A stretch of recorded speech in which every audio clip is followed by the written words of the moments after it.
Down, down, baby, down the roller coaster. Sweet, sweet baby, never let you go. Shimmy, shimmy, cocoa pop, shimmy, shimmy, pow. Shimmy, shimmy, cocoa pop, shimmy, shimmy, pow.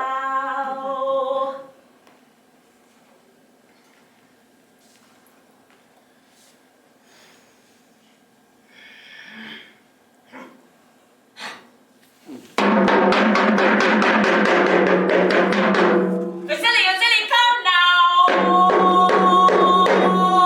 Tanto suple! Come now!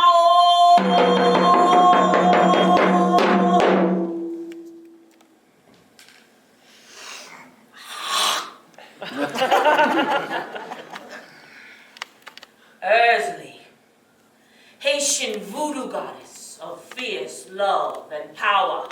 Danto for the mother, Freda for the beauty. She minced no words and offers only large drops of juice from her love center. She wears her scars with pride and licks the wounds of her children.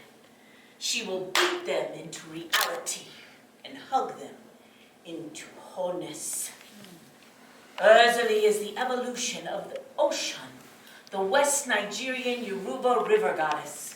She arrived across the ocean when her children were stolen and sold into slavery. To understand the story of ERZULIE, you must understand the origin story of Ocean.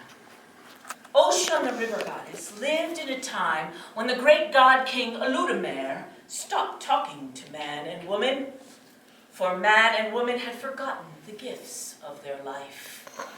But Ocean loved her people, and so she wanted to devise a plan to go to Oludumare for them.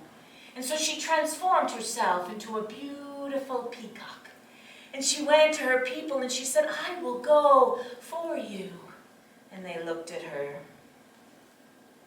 Silly peacock, who you think you are? Vain, what you gonna do? But she didn't care. She flew and flew and flew higher and higher and higher, the fires of the ethers of heaven burning her beautiful feathers. But she didn't care. She flew higher and higher and higher and higher. And when she arrived in front of Oludumare, he looked at the pathetic, burnt creature with pity and doubt. But she didn't care. She began to plead for her people. And Oludumare was so moved that he immediately transformed her into a vulture and sent her down to be with her people, to consume their old ways, to be reborn into a life of gratitude.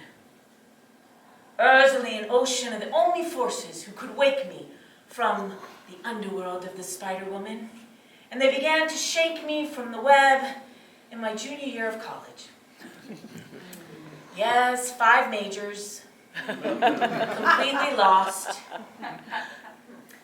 And ERZULIE, souple, souple, urging me on, as I had become a completely full-blown alcoholic. But something, tanto souple. That semester, I registered for the class African American Women's Literature. My professor, Anne Rifo, introduced me to Tony and Zora and Alice. And in the words of J.D. May Crawford, I began to find my own words. Talking don't amount to a hill of beans, like a cracked plate. It put me down and helped me realize that the dream, it is the truth. And I began to write poetry and plays and screenplays as the webs of the underworld began to shake. Souple, souple, rising up higher and higher, going to law school, writing political asylum statements for her boys that arrived from the Haitian island alone. Tanto souple, rising higher and higher and higher and